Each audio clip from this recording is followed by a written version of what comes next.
There's a reason that they've been labeled one of the biggest threats to biodiversity. But this isn't a problem you're going to barbecue your way out of. Wild pigs are invading the United States and Canada, destroying crops and spreading disease along the way. The U.S. Department of Agriculture estimates there are about 6 million wild pigs in the U.S. today, causing $2.5 billion a year in damages. And these invasives are rapidly spreading. I'm Zach Altman, and today on Working Wild U, we're chatting with the show's own Jared Beaver to understand the problem of wild pigs and what we can do about it.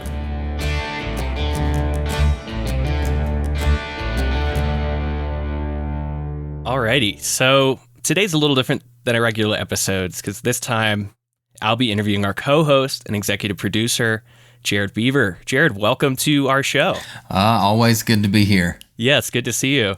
You know, we hear a lot from you in our regular episodes, but I don't think our listeners know a ton about what you do.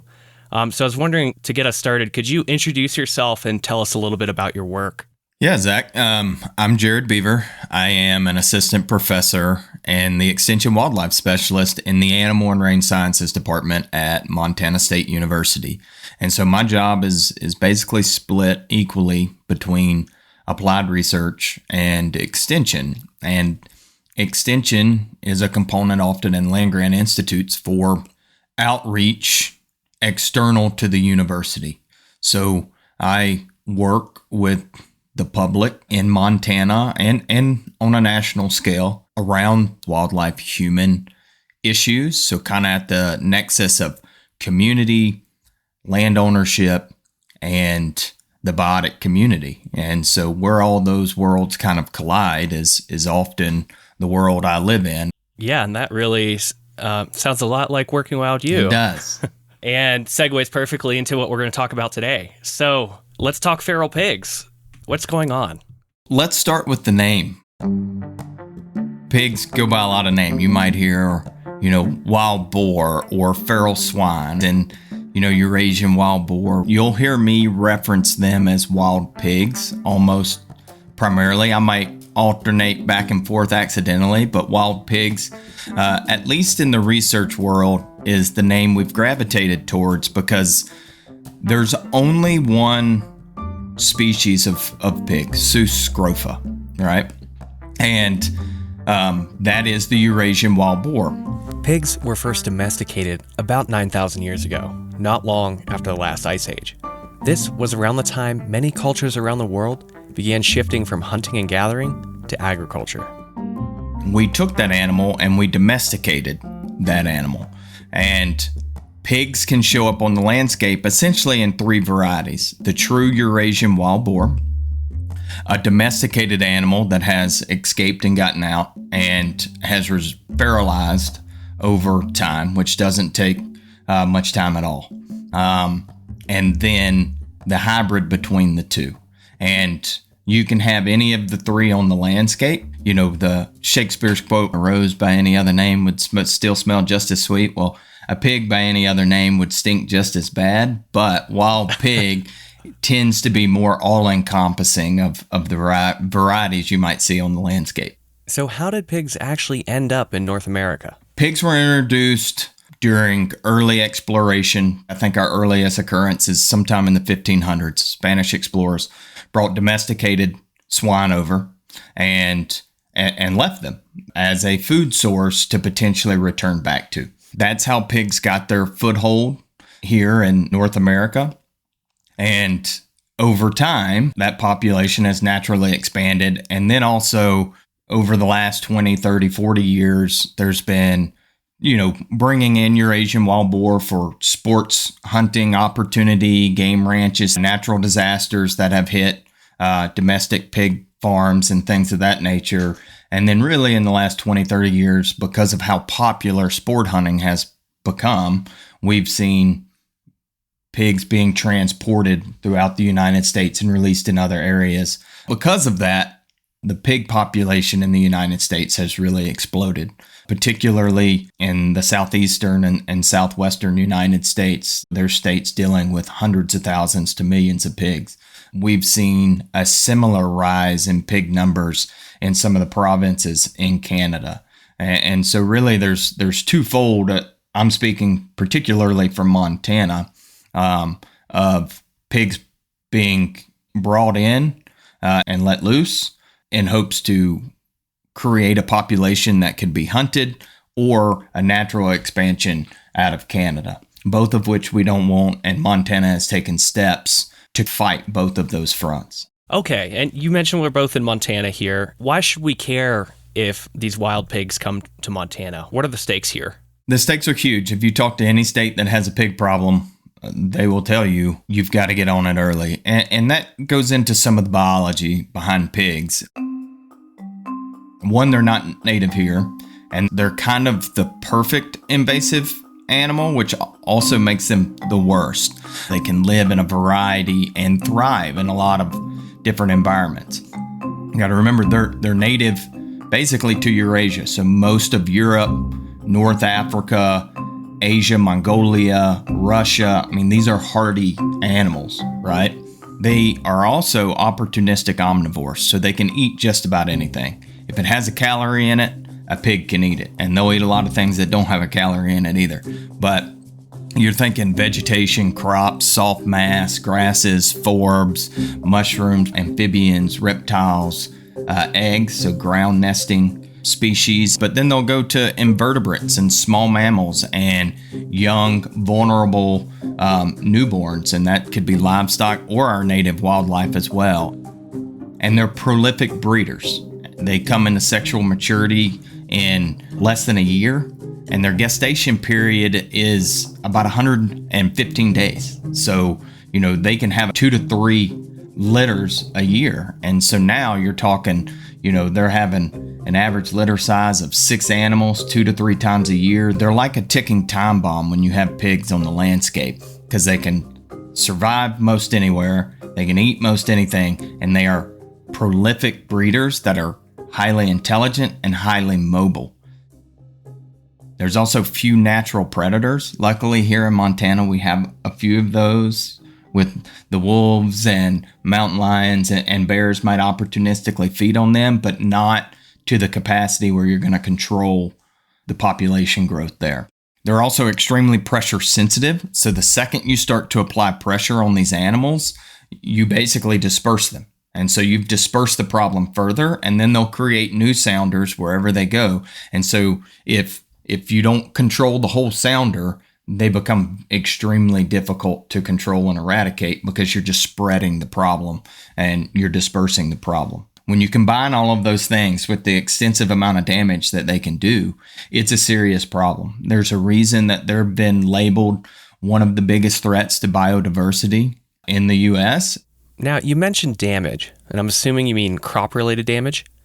Let's talk about that. They're nature's rototiller, right? Like, these things are built to root, stomp, dig, plow, eat. They don't just browse the vegetation. Most of their diet is plants, but again, they're opportunistic feeders. There's not a sector in agriculture they won't damage. In fact, the more valuable the crop, it seems, the more pigs enjoy it. And often with tall crops, pig damage can be catastrophic, because pigs want to feel security too, right? They're smart animals. And so they're not going to hang out on the edges of the fields. They're going to get into the middle of it. And so if you have a crop like corn and it's really high, you don't see the damage until it comes time to harvest. And you may have, acres or tens of acres completely destroyed that you didn't know. And they can do that overnight. Oh, wow. Here in Montana, our rangelands, when we talk about, regenerative pasture work, soil health, they're built to uproot the soil. And so erosion, contamination, that's a real concern. They also pose a real risk to livestock. Young newborn lambs and calves, they will certainly opportunistically feed on those, as well as the amount of diseases that pigs carry. They carry over 30 viral or bacterial related diseases. They carry over 40 different parasites. So, zoonotic disease is a real concern. Pigs can carry the swine flu, but they can also pick up the bird flu, and then they become a mixing vessel for transferring these things to where you can see some of these diseases then mutate and flip over to where humans can get it as well. Like the H1N1, pigs were a major factor in that. So they pose a huge risk when it comes to parasites and disease, both the wildlife, livestock, and humans as well. Wow, that is a huge list of real threats to our ecosystems and to our economy and way of life here in Montana. How are they spreading? How are the pigs spreading, and where are they now? So I'll start first with where are pigs going to come into Montana.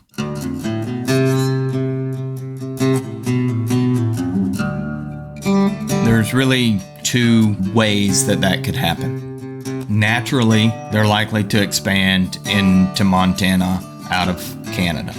We don't know a ton in terms of total population size and density, disease status, transboundary movement when it comes to pigs in Canada. We do know that since, the 1990s, those populations have continued to grow and expand.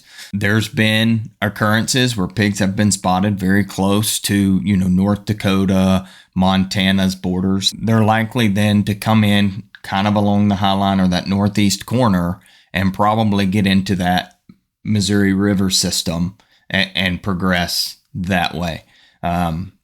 That's the natural way that pigs might expand into Montana. But pigs could show up anywhere in Montana. And that's because they're the second most popular game animal in North America behind the white-tailed deer. So not elk, not ducks, not turkey. More people spend time, energy, money, and travel expenses to hunt pigs than any other animal except the white-tailed deer.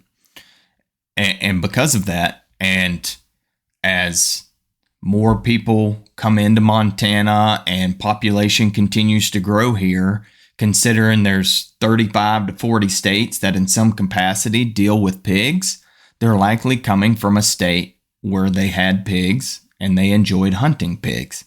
Oftentimes, well-meaning people sometimes don't make the smartest choice, and the most common cause for pigs occurring somewhere in the United States where they haven't been before is because someone put some in the back of a truck or a livestock trailer and they moved them there and they let them out. So I like to say, how fast are pigs spreading, you ask? About 65 to 70 miles an hour in the back of a truck down the interstate. And that's where the real risk arises. Wow. I think a lot of people, and if you read comments online in response to news stories of pigs being sighted, oh, we can just hunt them. Talk to me about hunting these pigs as a management tool. How effective is that? Montana has taken the approach that there will be no recreational hunting of pigs in the state. And there are a couple different reasons for that.